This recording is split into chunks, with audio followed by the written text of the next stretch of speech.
Okay, so good morning everyone. Today we are gonna take some questions on AC circuit. Okay, AC circuits पे कुछ questions करेंगे. So first question ये है L and C both are in parallel. Okay, means inductor जिसका inductance L है, capacitor जिसका capacitance C है. ठीक है, both of these components are parallel and इसके थ्रू हमें करंट पास कर रहे हैं. हमें फाइंड करना है graph of Z and current frequency. ठीक है, तो यहाँ पे कुछ ऑप्शंस दिए हुए हैं, हमें वो देख लेते हैं हम क्या क्या है. पहला ऑप्शन दिया हुआ है, पहला कुछ दिया है, सेकंड, थर्ड एंड फोर्थ. ठीक है, 4 ऑप्शंस दिए हुए हैं. तो एक ऑप्शन तो ऐसा है. ठीक है, एक ऑप्शन है हमारे पास, थर्ड ऑप्शन जो है वो है हमारे पास ऐसा कुछ, सपोज ये ऐसा. ठीक है, ये इंडक्टिव, ये कैपेसिटिव. ठीक है, सेकंड ऑप्शन भी कुछ है, फर्स्ट ऑप्शन भी कुछ है. एक मिनट में देख लेती हूँ क्या है.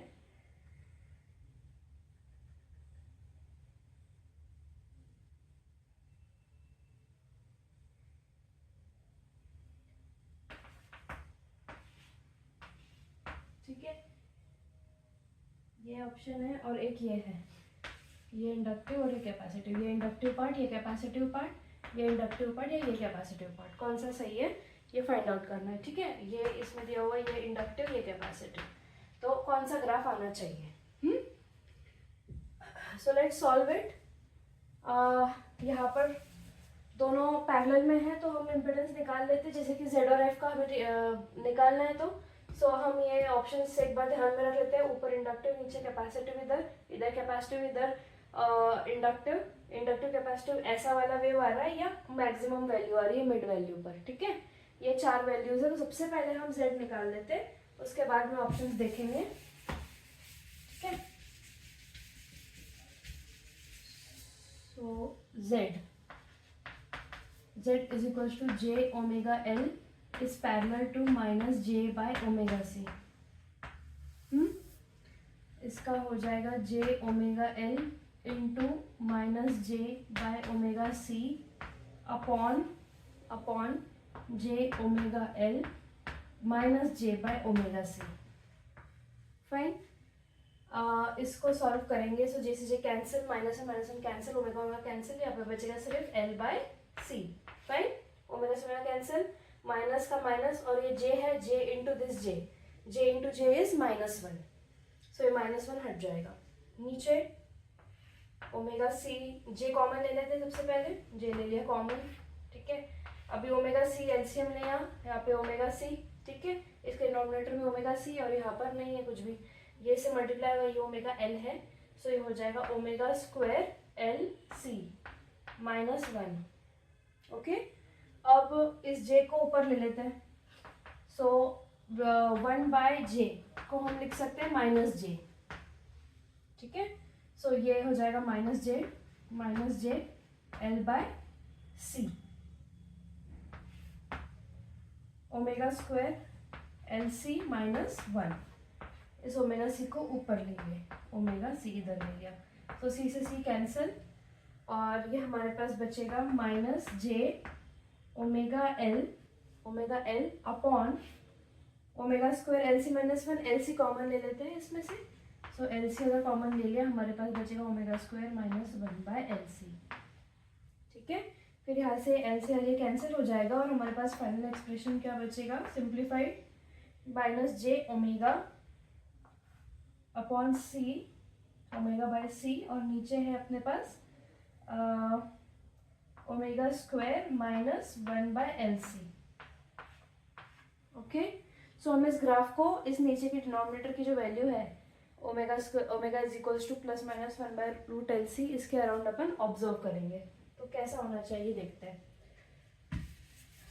सो हमारे पास है, अगर ओमेगा की वैल्यू 0 होती है, डेफिनेटली यहाँ पर ओमेगा स्क्वायर है, मतलब स्ट्रेट लाइन तो नहीं होगी, कर्व बनेगा.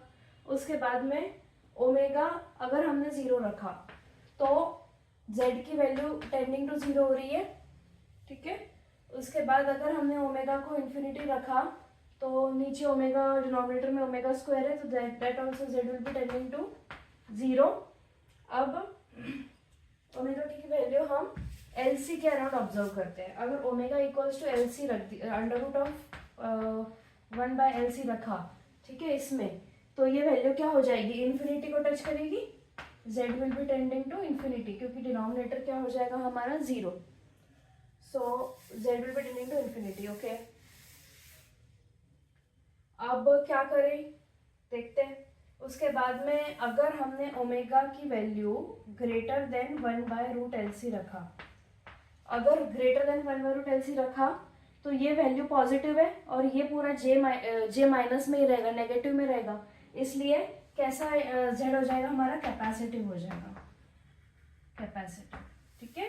और ओमेगा अगर लेस देन 1/√LC है, बस 1/√LC, omega is less than 1/√LC, तो ये वैल्यू क्या हो जाएगी बच्चों, नेगेटिव हो जाएगी। ये नेगेटिव हो गई तो नेगेटिव से नेगेटिव कैंसिल हो जाएगा और ये पूरा वैल्यू जो है पॉजिटिव आएगी, मतलब पॉजिटिव आएगी तो मतलब z क्या हो जाएगा हमारा, इंडक्टिव, इंडक्टिव। तो हम ग्राफ समझ सकते हैं। ऑप्शन क्या है हमारा, फिर हमारे पास 4 ऑप्शन थे राइट, सो हमारा करेक्ट ऑप्शन क्या हो जाएगा, करेक्ट ऑप्शन हो जाएगा हमारा 1 जो हमने बनाया था ना यहाँ पर, 1 फर्स्ट ऑप्शन पे बनाया था हमने, ये इंडक्टिव था, है ना, और ये कैपेसिटिव था, ये बनाया था ना, inductive capacitive, yes, so this is our option. ये इंडक्टिव है, ये वैल्यू होगी कैपेसिटिव वैल्यू है, देख सकते हो आप कि वह एलसी जब रखा तो वैल्यू इन्फिनिटी पर जा रही है, 1/√LC रखा तो फ्रीक्वेंसी को, और अगर हमने लेस देन 1/√LC रखा तो वैल्यू कैसी, ये इंडक्टिव ऐसा कर्व बनेगा, और अगर ग्रेटर देन 1/√LC है तो कैपेसिटिव आ रहा है, ठीक है। So this first option is correct.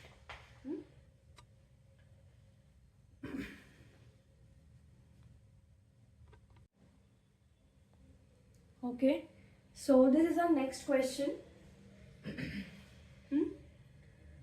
This is our AC source, which is represented as V of t. This is our DC source. Its value is 8 volt. Here it is one resistor and one inductor. Okay, resistor's value is 1 ohm and inductance is 1 Henry. ठीक है, and V of t is given 12 sin t. Fine. So what they are asking us the RMS value of I of t. ठीक है, इसकी RMS value क्या होगी, कब, steady state में,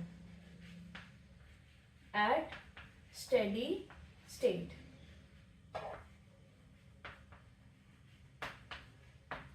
अब हमें थोड़ा सोचना पड़ेगा, स्टेडी स्टेट हमने ट्रांजिएंट पढ़ा था, ठीक है, पिछले इसमें। So what transient says, transient हमें कहता है कि डीसी सोर्स जब अचानक से इसमें टर्न ऑन या टर्न ऑफ होता है तो हमारा इंडक्टर जो है वो उसके थ्रू करंट का चेंज अपोज करता है, ठीक है। अब एसी में एक तो 2 सोर्सेस लगा है यहाँ पर, डीसी भी लगा है और एसी भी लगा है, ठीक है। डीसी में तो हम स्टेडी स्टेट का निकाल लेंगे, एसी में क्या करें। सो एसी में क्या होगा, अब देखो इसको थोड़ा इतना कॉम्प्लिकेटेड ना करते हुए, एसी में अब एसी भी लग गया, अभी ऐसा तो नहीं है कि हम इसको डायरेक्टली शॉर्ट नहीं कर सकते, जैसे कि दोनों ही सोर्सेज लगे हुए हैं स्टेडी स्टेट में, सपोज ये इंडक्टर है और ये हमारा डीसी सोर्स है एंड दिस इज रेजिस्टर, ठीक है। हम इसको स्टेडी स्टेट में डायरेक्टली ऐसे शॉर्ट नहीं कर सकते हैं, okay, this is wrong. So what should be done, What should be done? हम एक काम करते हैं, हम एक थ्योरम लगाते हैं जिसका नाम है superposition, superposition theorem. Superposition theorem हमें क्या कहता है कि किसी भी ब्रांच में करंट या वोल्टेज निकालना हो तो हम इंडिविजुअली एक एक सोर्स के कारण जितना करंट फ्लो हो रहा है वो निकालेंगे एंड दोनों को ऐड कर देंगे, ठीक है। ये हमारा सुपरपोजिशन प्रिंसिपल कहता है। तो आपको नहीं लगता ये लगाकर थोड़ा सा सिंप्लीफाई हो जाएगा सर्किट, ओके, सो वही लगाते हैं। तो सबसे पहले क्या ले, डीसी ले लें, डीसी सोर्स ले लेते हैं, डीसी सोर्स। सो डीसी सोर्स में हमने इसको शॉर्ट कर दिया पहले, एसी को, और यहाँ हमारा डीसी सोर्स है, यहाँ पर हमारा करंट है, और हमारा ये जो है स्टेडी स्टेट में क्या हो जाएगा, शॉर्ट हो जाएगा इंडक्टर। सो ये 8 वोल्ट से और ये 1 ओम है। सो करंट कितना हो जाएगा, I D C 8/1, 8 amperes. 8 amperes हमारा करंट होगा डीसी में, जब डीसी सोर्स एक्टिव है तब। अब क्या करते हैं, हम एसी सोर्स लेते हैं, ठीक है। जब एसी सोर्स लेंगे तब क्या होगा,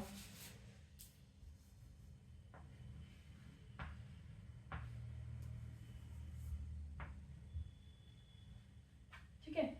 सो हमारा एसी सोर्स है, ये वी ऑफ टी, ये हमारा रेजिस्टर है, और 1 हेनरी का इंडक्टेंस है, ठीक है। अब इसमें कितना करंट फ्लो होगा वो देख लेते हैं।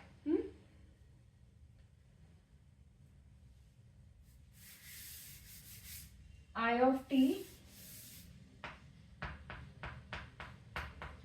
Is equals to V by Z, V by mod of Z, ठीक है। और एंगल, फेज एंगल कितना होगा इसका, tan इनवर्स ऑफ माइनस, हाँ, क्योंकि करंट है ना, कभी भी एसी में अगर ये हमारा, हमने करंट को रेफरेंस माना है, ठीक है, तो वोल्टेज जो है, वोल्टेज वी आर तो इधर होगा, ठीक है, और वी एल क्या होगा, इधर नीचे होगा। ये दोनों को मिला के हमारा टोटल वी आएगा। सो इसका जो फेज है, सॉरी उल्टा बोला मैंने, रेजिस्टर इधर है फेज में, और ये हमारा इंडक्टर है, वी एल जो है, सॉरी वी एल जो है वो हमेशा करंट से लीड करेगा ना। सो इन दोनों का जो मैग्नीट्यूड होगा वो ये रहेगा V, ओके। सो ये V will be leading current by some angle phi, and we can say I is lagging V by some angle phi, इसलिए -10, क्योंकि हमने रेफरेंस किसको लिया, इस V को, 12 sin t को, okay. So this is -10 inverse of omega L by R। ये है ओमेगा L, ये IXL है, IXL है, और ये IR है, ठीक है। सो XL बाय R हो जाएगा। XL हमारे पास है ओमेगा इंटू L1, ओमेगा की वैल्यू है 1, so 1 into 1 1 upon R, omega L tan inverse of क्या होगा बच्चों, ये ओमेगा L बाय R, ठीक है। लिख देती हूँ इसको, अब इधर बनाती हूँ, उसको वैल्यूज क्या आ रही है देखते हैं। सो Z की वैल्यू क्या है, Z की वैल्यू है हमारे पास √ऑफ R square plus omega L square. So R की वैल्यू 1 है, R square plus omega L whole square. So R की वैल्यू है 1, so 1 square plus omega L, omega की वैल्यू भी 1 है, 1 into 1 is 1, so 1 square. So Z की value आ गई हमारे पास √2, ठीक है। अभी V की वैल्यू देखते हैं, V की वैल्यू तो यही है 12 sin t, सो V आ जाएगा वहाँ पर 12। उसके बाद ओमेगा L की वैल्यू 1 है और R की वैल्यू भी 1 है, सो यहाँ पर ये आ जाएगा 12 divided by √2, 12 divided by √2, peak value है ये V की। और एंगल क्या हो जाएगा हमारे पास, -tan इनवर्स ऑफ 1/1, और तो tan इनवर्स ऑफ 1 क्या होगा, 45 degree, this is -45 degree. Current value आ गई। अब हम क्या करेंगे, IDC, अब नेट करंट कितना होगा, सुपरपोजिशन लगा देते, तो I ऑफ टी नेट कितना हो जाएगा, IDC plus IAC, IDC plus IAC। So IDC was कितना, 8 एम्पियर्स था शायद, 8/1 8, plus IAC is this 12 √2 sin t -45 degree, ठीक है। ये बता देती हुई डायग्राम, कंफ्यूजन कर रहा है तो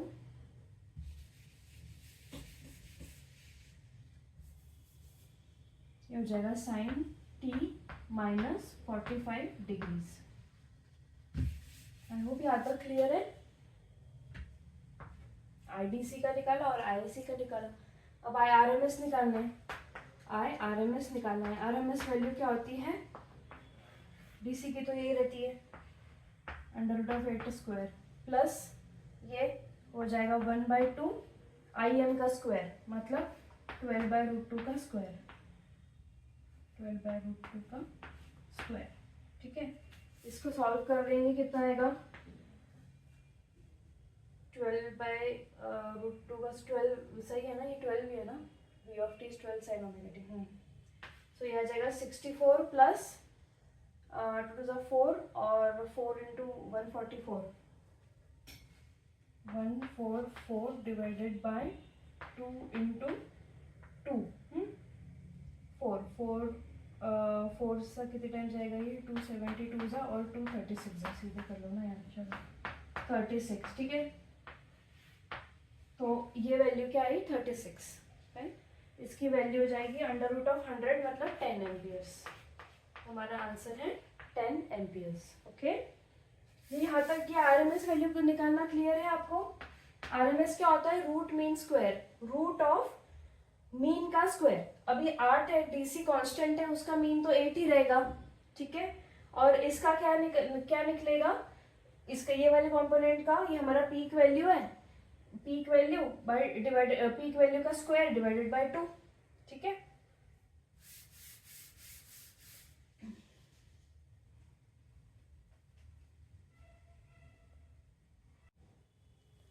okay, so this is our next question. +1 degree है शायद ये।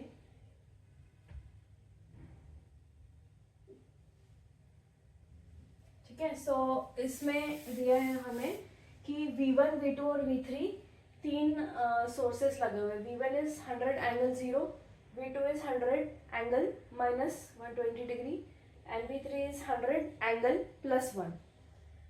इसके साथ में सीरीज में ये कैपेसिटर है जिसका इम्पेडेंस है -J1। V2 के साथ में इंडक्टर है जिसका इंडक्टेंस है या फिर XL कह सकते हैं J1, और यहाँ पर कुछ नहीं, यहाँ पर I करंट फ्लो करवा रहे हैं। ठीक है, सो हमें I की वैल्यू फाइंड आउट करनी है कितनी है। ओके, सो इसमें क्या करेंगे, हम KCL अप्लाई कर देंगे। अप्लाइंग KCL, तो यहाँ से जो करंट है, यहाँ पे सपोज I1 करंट जा रहा है इस ब्रांच में, और इस ब्रांच में हमारा I2 करंट जा रहा है। ठीक है, सो हमारा KCL अगर लगा देंगे तो I हो जाएगा I is equals to I1 plus I2। Okay, so I1 की वैल्यू निकाल देंगे। I1 is equals to V3 minus V1 by J1। ये वाला जो पॉइंट है ये V3 से कनेक्टेड है, सो इसमें हम कह सकते हैं V3 वोल्टेज है इस पर्टिकुलर पॉइंट पर, so it is V3 minus V1 divided by -J1 और I1। इसके बाद हमारा I2 is equals to, again ये वाले पॉइंट पर V3 है, इधर V3 होगा, V3 माइनस V2, सो V3 minus V2 upon J1। इन दोनों को ऐड कर देंगे तो हमारे पास I आ जाएगा। ठीक है, सो V3 की वैल्यू है हमारे पास 100 एंगल 1 माइनस V1 है 100 angle 0 divided by -J1 plus V3 again 100 angle 1 minus 100 angle -120 degrees divided by J1। ठीक है, इसको फेजर में लिख देते हैं नीचे वाली साइड को। सो इट विल बी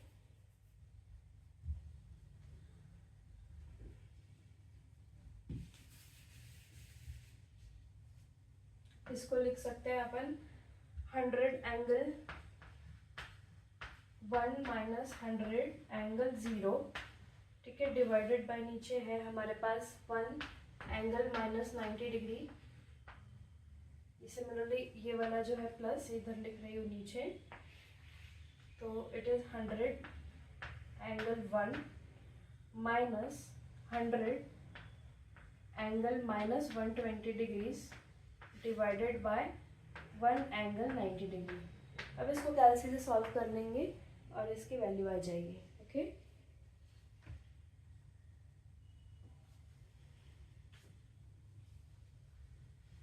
इसकी वैल्यू क्या आनी चाहिए वो बता देती हूँ।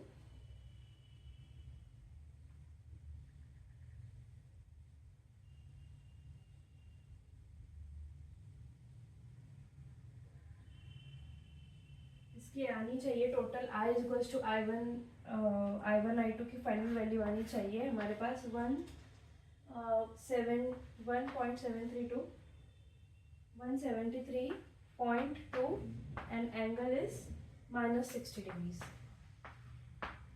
173.2 एंगल -60 डिग्री। ओके, ये तो इजीली आप कैलकुलेटर से, साइंटिफिक कैलकुलेटर से कैलकुलेट कर सकते हैं। ठीक है, मेन कंसेप्ट ये था कि यहाँ पर सिंपली हमने KCL लगाना सीखा। KCL लगेगा कैसे, AC सर्किट में। ठीक है,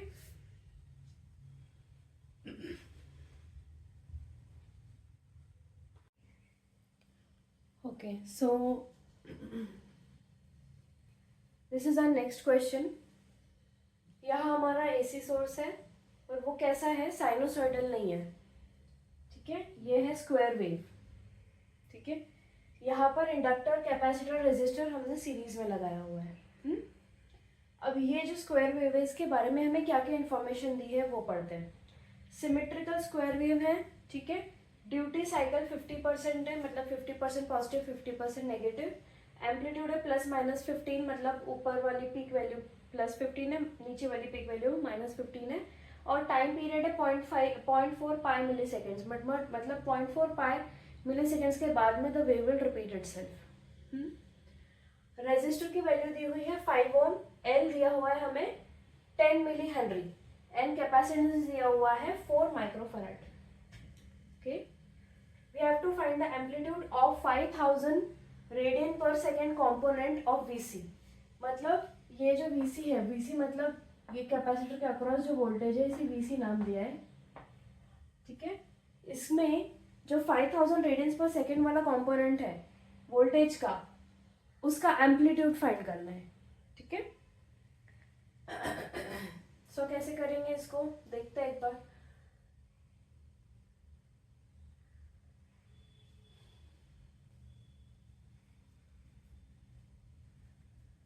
हमारे पास ये स्क्वायर वेव है। ठीक है, तो इसकी फोरियर सीरीज क्या होती है स्क्वायर वेव की, summation n is equals to 135, मतलब सारे जो ऑड नंबर्स है 1 3 5 7 वो सब से लेकर इंफिनिटी तक 4 peak value 4v/n pi into sine n omega t।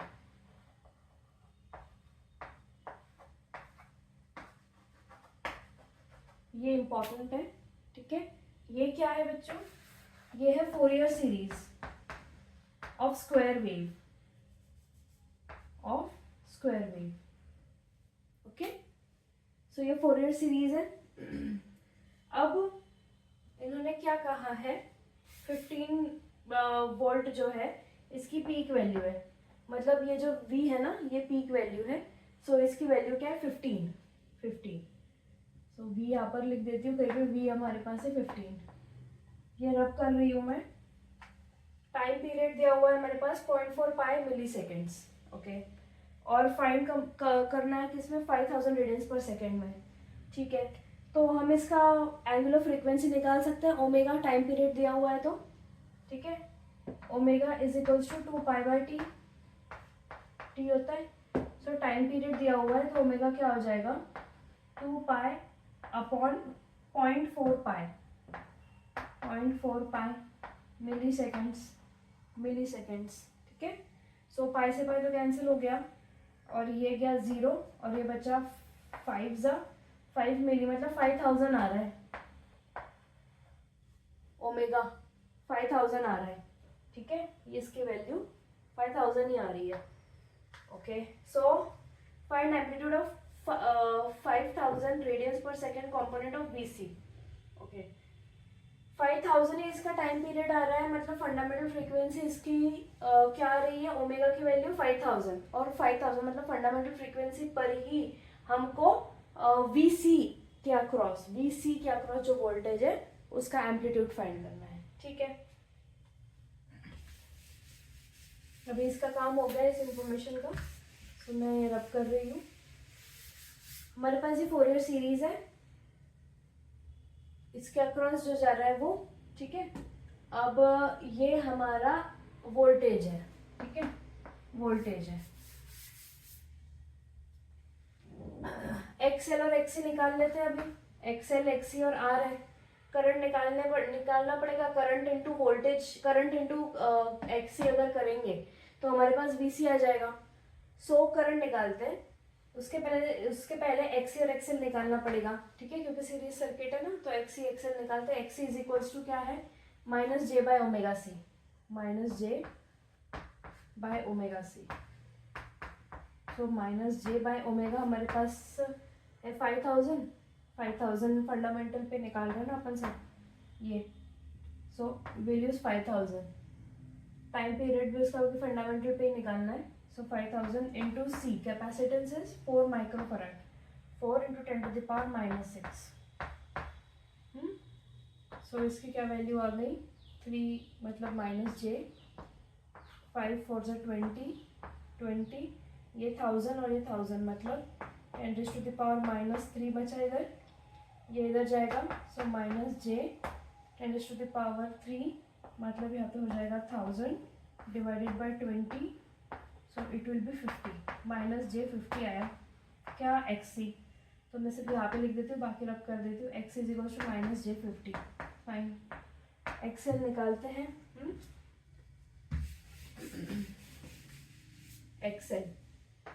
XL value क्या है, omega j omega L. So j into omega is 5000 into L मतलब 10 मिली हेनरी, 10 मिली मतलब 10 टू द पावर माइनस 3, ठीक है। तो ये कैंसिल, 50 आ गया, ये भी क्या आ गया, प्लस जे 50, दोनों तो बराबर है, कैंसिल आउट हो जाएंगे। सो ये पूरा सर्किट किस में है बच्चों, रेजोनेंस। 5000 पर रेजोनेंस हो रहा है ऑकर, 5000 फ्रीक्वेंसी पर, ठीक है। तो क्योंकि जे 50 आया, माइनस जे 50 आया, एक्सी और एक्सएल भी क्या है, जे 50, दोनों आपस में कैंसिल हो जाएंगे। तो प्योर सिर्फ रेजिस्टर बचेगा हमारे सर्किट में इस पर्टिकुलर फ्रीक्वेंसी पर। तो हम रेजिस्टर बचेगा मतलब इम्पिडेंस उसका एक्ट होगा, ठीक है। सो करंट निकाल लेते हैं। तो रेजोनेंस में करंट क्या होता है, V बाय आर। सो हमारा V है ये V बाय आर, ठीक है। सो V की वैल्यू थी अपनी 15।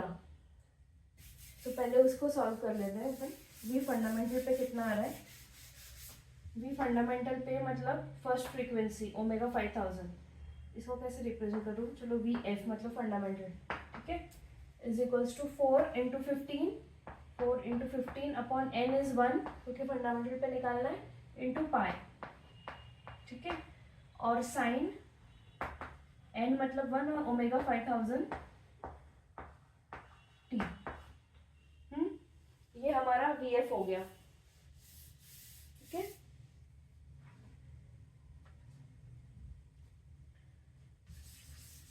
सो हमारे पास करंट कितना आ जाएगा, इसको थोड़ा सिंप्लीफाई कर देते हैं, ये हो जाएगा 460 divided by pi, 60 by pi, ठीक है। पाई की टर्म्स में रहने देती हूँ अभी, 60 बाय पाई। अभी आई करंट निकालना है, आई ऑफ टी कितना हो जाएगा, दिस डिवाइडेड बाय रेजिस्टेंस की वैल्यू कितनी हमारे पास 5 ओम। सो इससे 5 को अगर डिवाइड किया तो क्या बचेगा बच्चों, 12 by pi sine 5000 T, 5000 T, ये हमारे पास करंट है, ओके। सो अब हम दिस इनटू ये करंट इनटू एक्सी अगर करते हैं तो हमारे पास वीसी आ जाएगा फाइनली अब, ओके। मैं ये हटा देती हूँ, इसका काम नहीं है।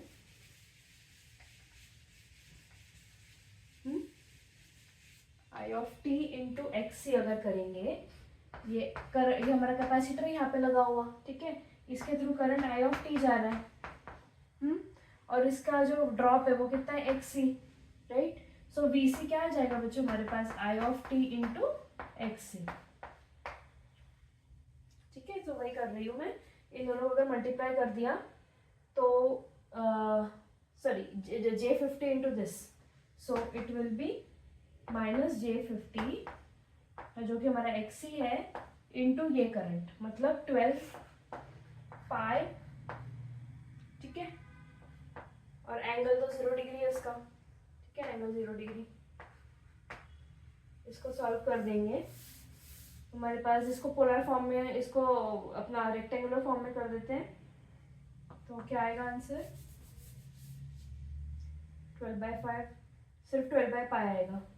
ठीक है, सो और मैं 12/π और जे तो एंगल, चलो इसको पोलर में कर देते हैं। 50 एंगल 90 डिग्री। ठीक है, माइनस 90 डिग्री, और ये है इंटू 12/π, और एंगल है अपना 0 डिग्री। ठीक है, सो इसको मल्टीप्लाई करके क्या आएगा, हमें सिर्फ एम्पलीट्यूड चाहिए ये। सो हमारा आंसर क्या हो जाएगा, 50 इंटू 12 डिवाइडेड बाय पाई। ठीक है, ये हमारा आंसर होगा। इसका 5 मतलब 60, 600 बाय पाई हमारा आंसर है।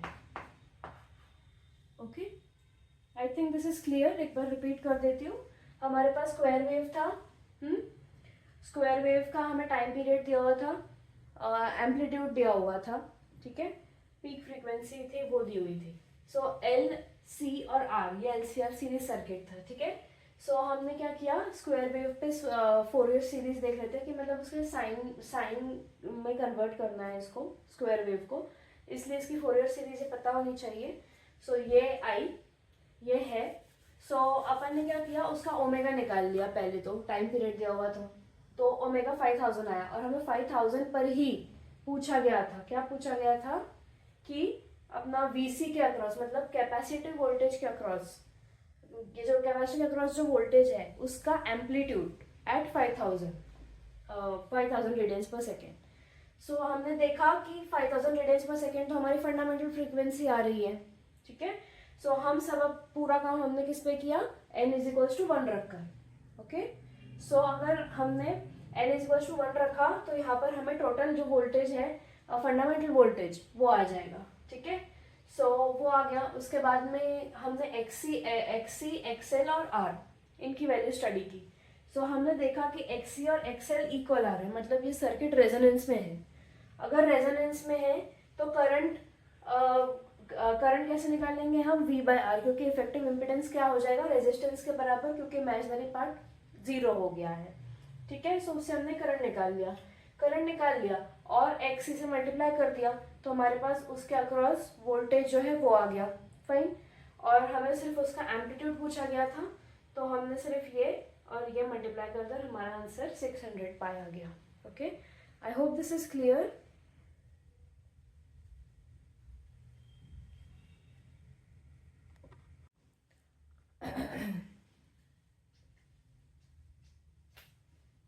This is our next question. ये हमें एक सर्किट दिया हुआ है। ठीक है, यहाँ पर ये रेजिस्टर लगा हुआ है, ये 1 ओम का रेजिस्टर है, ये 5 ओम का रेजिस्टर है। ठीक है, ये AC सप्लाई दिया हुआ है हमें 10 sin 1000t। ठीक है, ओमेगा क्या है हमारे पास 1000। यहाँ पर ये कैपेसिटर और इंडक्टर पैरेलल में लगे हुए हैं, 250 माइक्रोफैराड का और 4 मिली हेनरी का। सिमिलरली यहाँ पर 2 माइक्रोफैराड का और 500 मिली हेनरी का। ठीक है, ओके, सो ये स्टडी हो गया। अब देखते हैं कि पूछा क्या है उन्होंने। We have to find the peak value of steady state current. We have to find the peak value मतलब मैक्सिमम वैल्यू जो होती है ना, जैसे A sin ओमेगा t हो गया, अगर आया करंट की वैल्यू, तो पीक वैल्यू मतलब ये। ठीक है, so find the peak value of the steady state current through 1 ohm resistor. ये जो 1 ओम रेजिस्टर है बीच वाला ये, ठीक है, इसके थ्रू जो करंट होगा ये कुछ इस फॉर्म में बनेगा, क्योंकि AC सप्लाई है। तो हमें ये फाइंड करना है, ये जो करंट है, तो ये जो पीक वैल्यू है वो। ओके, सो कैसे सॉल्व होगा देखते हैं। Find the peak value.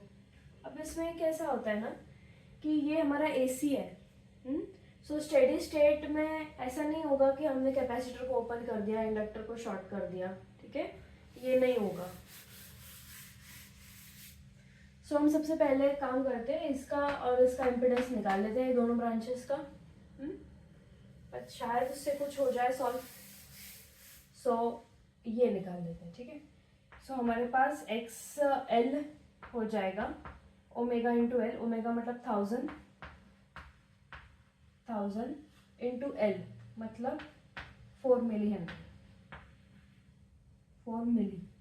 4 मिली मतलब ये से ये कैंसिल और हमारे पास क्या बचेगा 4 मतलब J4। XL क्या आ गया हमारे पास, ये इस ब्रांच का J4।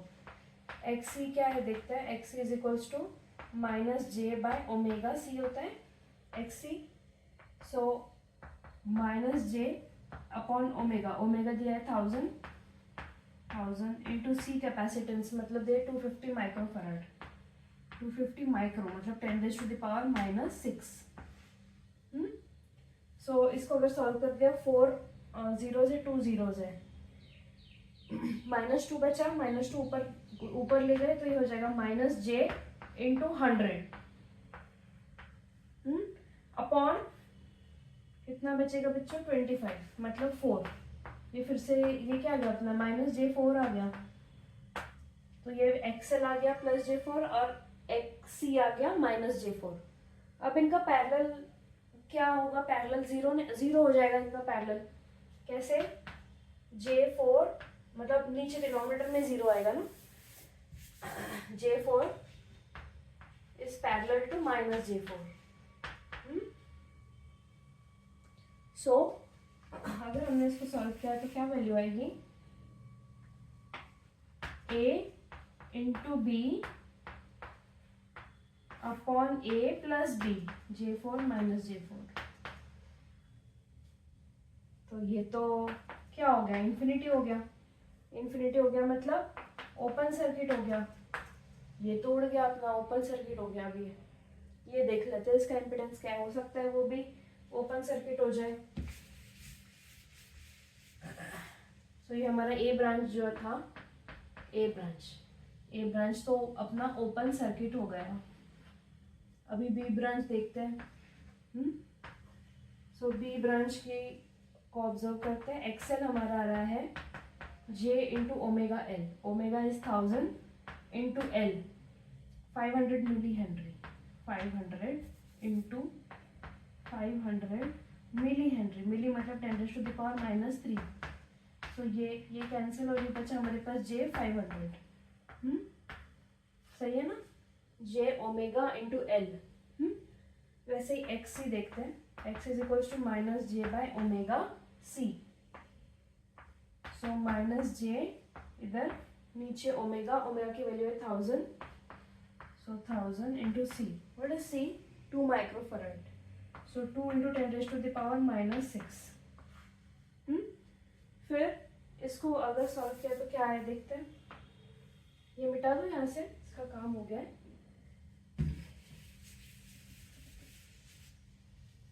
इसका देखते क्या है, तो ये 10⁻⁻3 बचेगा और 1000 ऊपर जाएगा। अरे ये भी -J 500 ही आ रहा है, देखो -J 1000 ऊपर गया, 1000 डिवाइडेड बाय 2 इज 500। सो ये +J 500 -J 500, फिर से ये सर्किट अगर पैरेलल में रखा मतलब J 500 अगर पैरेलल रखा -J 500 से, तो ये क्या हो जाएगा, 0 हो जाएगा, सॉरी इन्फिनिटी हो जाएगा और ये ओपन सर्किट हो जाएगा। बी भी ओपन सर्किट हो गया। तो बहुत इजी हो गया। अब तो ये लग बहुत टफ रहा था बट हो बहुत इजी गया।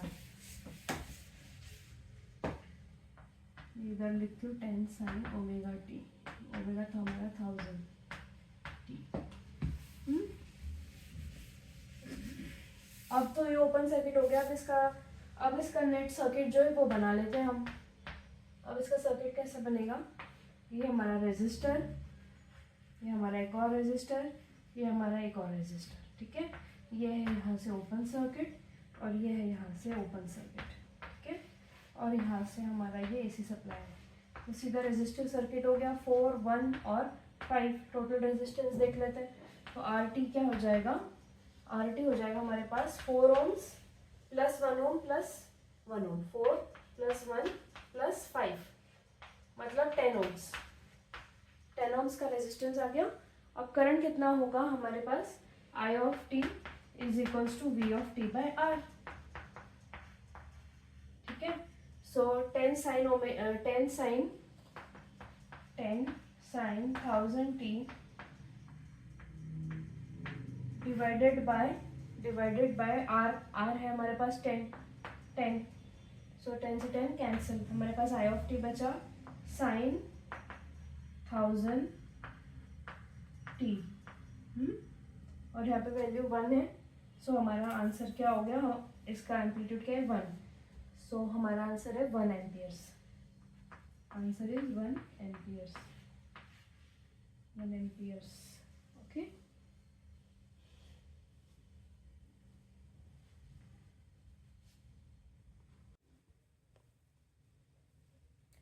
okay, so this is our next question. हमें R फाइंड आउट करना है such that admittance becomes pure conductance at all frequencies. Admittance मतलब impedance का reciprocal, ठीक है। So impedance में जो अपना admittance होता है, admittance y that is equals to 1 by z and pure conductance बनना चाहिए, मतलब इसमें हमें मालूम है कि 2 पार्ट होते हैं इसके भी, एक होगा G प्लस जे बी, ठीक है। सो this is conductance and this is susceptance. So conductance चाहिए हमें प्योर, ओके। सो क्या करेंगे हम, हमारे y निकाल लेंगे, दोनों को ऐड कर देंगे और उसका इमेजिनरी पार्ट क्या कर देंगे 0। सो पहली ब्रांच देखते हैं, this is first branch, this is second branch, okay. So first branch में y is equals to 1 by y, मतलब ठीक है, y across capacitance, z is equals to अपने पास है minus j by omega C, ठीक है, और प्लस r है, ठीक है। सो z हो जाएगा ओमेगा सी होगा minus J plus r omega C. So हमारे पास y क्या हो जाएगा, y हो जाएगा ओमेगा सी upon r omega C minus J, ये हो जाएगा y फर्स्ट ब्रांच का। अभी सेकेंड ब्रांच का देखते हैं क्या होगा। सबसे पहले इम्पिडेंस निकाल लेते हैं, z is equals to r plus J omega L. So resistance r है प्लस j इंटू ओमेगा की वैल्यू नहीं दी हुई है, omega into L is 0.02, okay. So इसका रिवर्स कर देंगे तो y हो जाएगा हमारे पास 1 अपॉन r प्लस जे ओमेगा 0.02, ऐसा आ जाएगा। अब दोनों का एक काम करते हैं, ये जो कॉन्जुगेट पार्ट आ रहा है इसको हटा देते हैं, तो इमेजिनरी पार्ट को हटा देते हैं। ओमेगा सी ये होगा हमारे पास R omega C minus J into R omega सी प्लस जे। सिमिलरली ये हो जाएगा आर ओमेगा सी प्लस जे। तो इसकी वैल्यू आ जाएगी हमारे पास जे जे माइनस 1 प्लस 1, सो 1 हो जाएगा A square minus B square minus R omega C whole square minus minus plus 1, ठीक है। और ये होगा omega C into R omega सी प्लस जे, ये इसका सिंप्लीफाइड वर्जन है। इसका देखते हैं क्या होगा y2 का। y2 हमारे पास है 1 upon r plus j 0.02 omega, ठीक है। इसमें से हम r माइनस जे 0.02 ओमेगा को मल्टीप्लाई किया और r माइनस जे 0.02 ओमेगा से डिवाइड कर दिया, ठीक है। सो ये हो जाएगा r minus j 0.02 ohms omega upon a square minus B square. So a square minus minus plus b square मतलब 0.02 ओमेगा होल स्क्वायर, ठीक है। ये हमारा सिंप्लीफाइड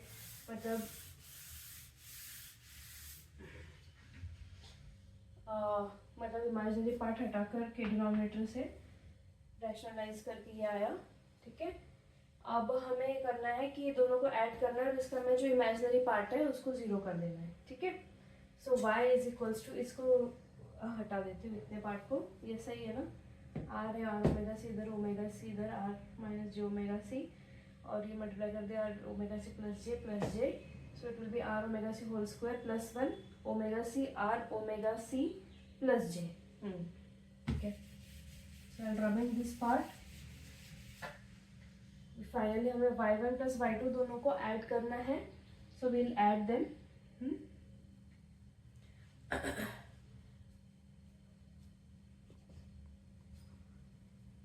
ऐड करना है, so r minus j 0.02 ohms, sorry not ohms, r square omega plus 0.02 omega whole square, ठीक है, plus omega सी r omega C, omega C को अंदर मल्टीप्लाई कर देती हूँ, हमारे पास आ जाएगा r omega C whole square plus J omega C upon divided by है r ओमेगा सी whole square plus 1, okay.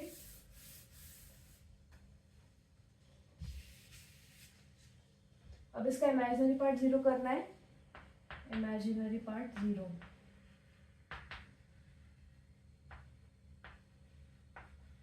Imaginary part को करना है zero, okay. So j omega सी अपॉन r ओमेगा सी होल स्क्वायर प्लस 1 और minus j 0.02 omega upon r square plus 0.02 omega equals to 0, ठीक है। अब मैं एक काम करती हूँ, इसको है ना, इसकी वैल्यू L ही रखती हूँ और कैपेसिटेंस की जैसे मैंने ओपन नहीं करी थी वैसे ही इसको भी मैं L ही कर देती हूँ 0.02 को। तो 0.02 की वैल्यू जगह L रख देती हूँ, इसकी जगह पर भी मैं L रख देती हूँ, ठीक है।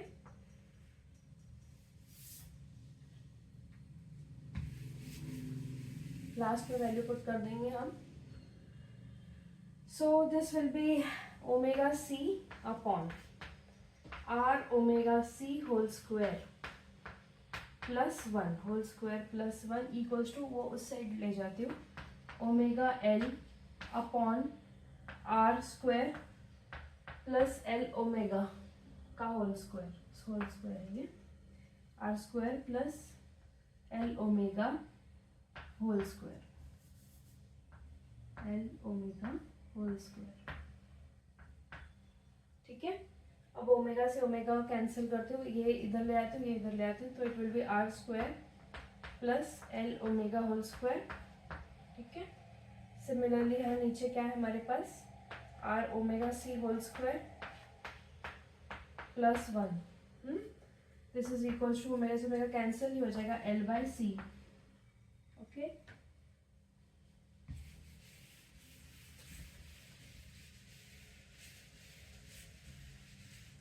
हमें निकालनी है r की वैल्यू, तो अगर हमें r की वैल्यू निकालनी है तो r को अकेला करना पड़ेगा यहाँ पर, तो ओमेगा सी स्क्वायर से अगर हमने इसको डिवाइड कर दिया तो हो जाएगा r plus 1 by omega square c, okay. And then square plus b square होगा,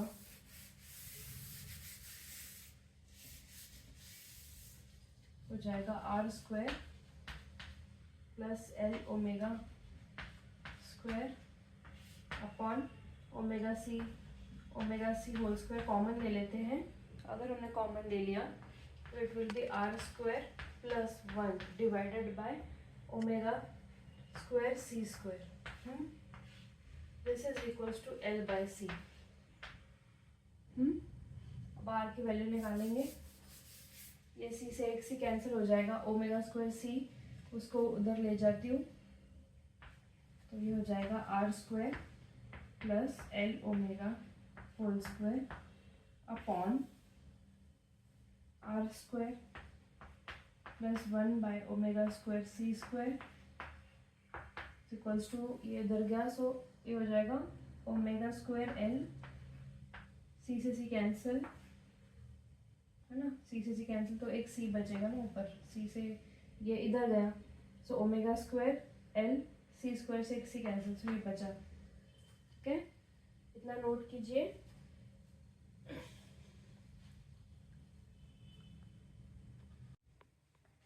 ओके, सो मैंने एक स्टेप थोड़ा सा चेंज किया। मुझे लगता है कि कॉमन निकल के अगर यहाँ पे कुछ माइनस का साइन आ जाए तो सिंप्लीफाई हो जाएगा हमारे लिए। तो देखते हैं वो। हमने क्या किया, मैंने इसको इधर मल्टीप्लाई कर दिया। ठीक है, इसको इधर मल्टीप्लाई किया तो हमारे पास ये बचा है ना, और हमने इसको मल्टीप्लाई करके अंदर इधर इस साइड पे शिफ्ट कर दिया। ओके, सो अब हम क्या कॉमन ले कि यहाँ पे दो ब्रैकेट्स फॉर्म हो जाए, उस फॉर्म में मतलब a minus B and c minus D, इस फॉर्म में करने की कोशिश करेंगे तो हमारा आंसर इजीली आ जाएगा। So let's try. उसके लिए मैंने इसको इधर मल्टीप्लाई किया, इसको इधर शिफ्ट कर दिया। अब कॉमन क्या निकल रहा है देखते हैं। अगर हमने इसमें आर स्क्वायर और ये दो जगह आ रहे हैं, अगर आर स्क्वायर कॉमन लेते हैं तो एक जगह बच रहा है 1 प्लस ओमेगा स्क्वायर सी स्क्वायर, और अगर एल बाई सी इसमें से कॉमन लेते हैं तो एक सी ऊपर आ जाएगा। शायद आ जाए अभी आंसर। तो लेट्स सी क्या होता है। आर स्क्वायर कॉमन लेते हैं, आर स्क्वायर को अगर कॉमन लिया तो इट विल बी 1 माइनस ये सी से सी कैंसिल, हमारे पास बचेगा omega square L omega square और सी। ठीक है, एल ओमेगा स्क्वायर सी बच रहे हैं, और इसमें से अगर एल बाई सी कॉमन लेते हैं, minus of l by c अगर लिया इसमें से, तो it will be 1 minus l by c, l से एल कैंसिल और एक ऊपर, हाँ ये हो जाएगा l omega square c minus l by c. अगर इन दोनों में से माइनस एल बाई सी अगर मैं कॉमन ले रही हूँ तो ये हो जाएगा माइनस ऑफ एल बाई सी। ठीक है, माइनस ऑफ एल बाई सी, और ये होगा 1 माइनस एल ओमेगा स्क्वायर सी। ठीक है, ये बराबर आ गया। अब आ जाएगा। सो इसकी वैल्यू आ जाएगी r square minus l by c. ये वैल्यू एक आ गई, दूसरी वैल्यू आ रही है 1 minus L omega square C, this is equals to 0। ठीक है, सो इससे आर की वैल्यू यहाँ से आ जाएगी, r is equals to under root of l by c. R की वैल्यू आ गई। थोड़ा लेंथी क्वेश्चन था। ओके, आर की वैल्यू क्या आ जाएगी हमारे पास, under root of l by c. This is our answer. R की वैल्यू पूछी थी उन्होंने।